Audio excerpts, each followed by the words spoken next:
Delhi liquor scam కేసులో BRS MLC కవితకు మరోసారి నిరాశ ఎదురైంది. మనీ లాండరింగ్ ఆరోపణలపై ఈడీ అరెస్ట్ చేసిన కేసులో కవిత జ్యుడిషియల్ రిమాండ్ను మరోసారి పొడిగించింది ట్రయల్ కోర్టు.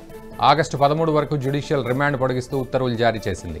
ఢిల్లీ లిక్కర్ స్కామ్లో మనీ లాండరింగ్ ఆరోపణలపై ఈ ఏడాది మార్చి 16న కవితను అరెస్ట్ చేసింది ఈడీ. ప్రస్తుతం జ్యుడిషియల్ రిమాండ్లో భాగంగా తీహార్ జైల్లో ఉన్నారు కవిత.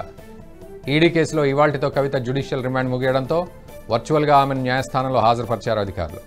కేసు విచారణ కీలక దశలో ఉందని, ఈ సమయంలో కవిత కస్టడీని పొడిగించాలని కోర్టుకు విజ్ఞప్తి చేశారు ఈడీ తరఫు లాయర్లు.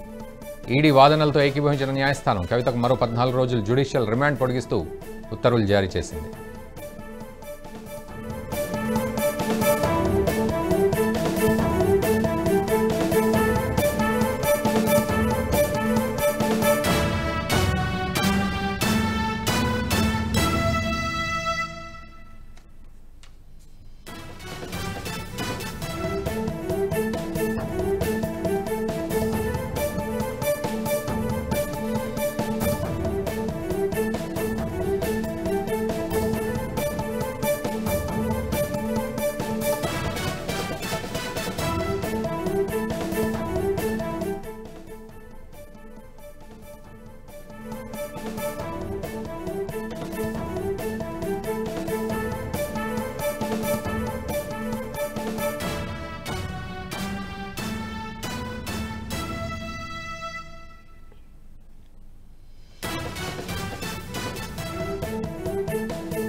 ఢిల్లీ లిక్కర్ స్కామ్ కేసులో బీఆర్ఎస్ ఎమ్మెల్సీ కవితకు మరోసారి నిరాశ ఎదురైంది. మనీ లాండరింగ్ ఆరోపణలపై ఈడీ అరెస్ట్ చేసిన కేసులో కవిత జ్యుడిషియల్ రిమాండ్ను మరోసారి పొడిగించింది ట్రయల్ కోర్టు.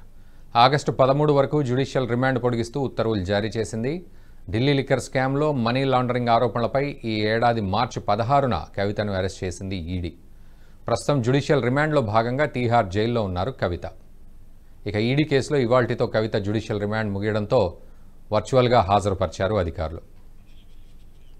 ఇదే అంశంపై పూర్తి సమాచారం మా ఎగ్జిక్యూటివ్ ఎడిటర్ శివప్రసాద్ ఫోన్ లైన్లో అందిస్తారు. శివప్రసాద్, చెప్పండి. ఇటు జ్యుడిషియల్ రిమాండ్ను మరో ఆగస్టు 13 వరకు పొడిగించినట్లుగా తెలుస్తోంది. పూర్తి అప్డేట్స్.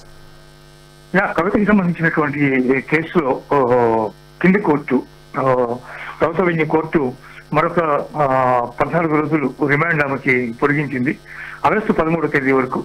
అంటే ఈ కేసుకి సంబంధించి మనీష్ సిసోడియా, లేకపోతే కేజ్రీవాల్, అట్లాగే కవిత ముగ్గురు కూడా ఇంకా కస్టడీలోని జ్యుడిషియల్ అనేటువంటి పరిస్థితి ఉంది.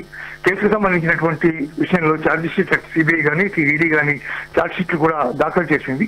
అయితే ఛార్జ్ షీట్ కి సంబంధించి ఇంకా కొన్ని అంశాలు దాంట్లో చేర్చవలసినవి కానీ, లేదా ఇంకా కొన్ని ప్రధానమైనటువంటి అంశాలు చెప్పవలసినవి కానీ ఉండడం వల్ల వాటిని రివైజ్ చేసేటటువంటి అవకాశం ఉంది.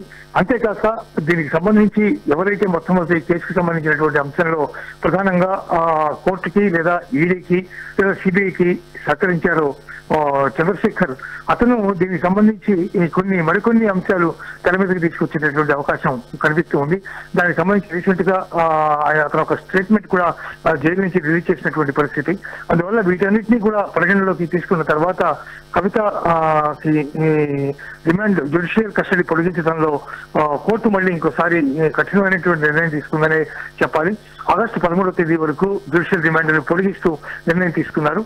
ఆ మేరకు మళ్ళీ ఆమెని కోర్టుకి జైలుకి తరలించారు.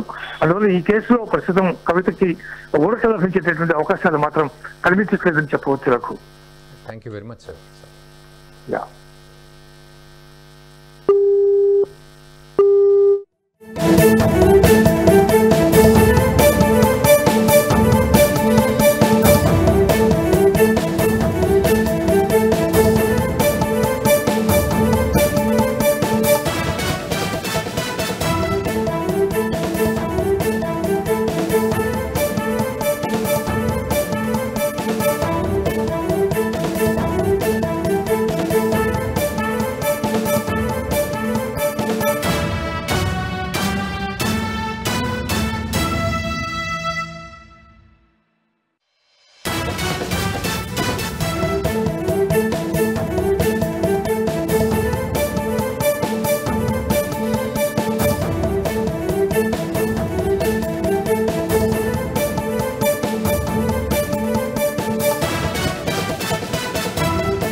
ఈ వీడియో మీకు నచ్చినట్టయితే లైక్ చేయండి, 10 మందికి షేర్ చేయండి. అలాగే కామెంట్ల రూపంలో మీ అభిప్రాయాలను మాతో పంచుకోండి. Nationalist hub group of channels ను సబ్స్క్రైబ్ చేసుకుని తెలుగునాట జాతీయవాద జర్నలిజాన్ని ప్రోత్సహించండి. ఈ వీడియో కింద ఉన్న బెల్ ఐకాన్ పై క్లిక్ చేయడం మర్చిపోవద్దు.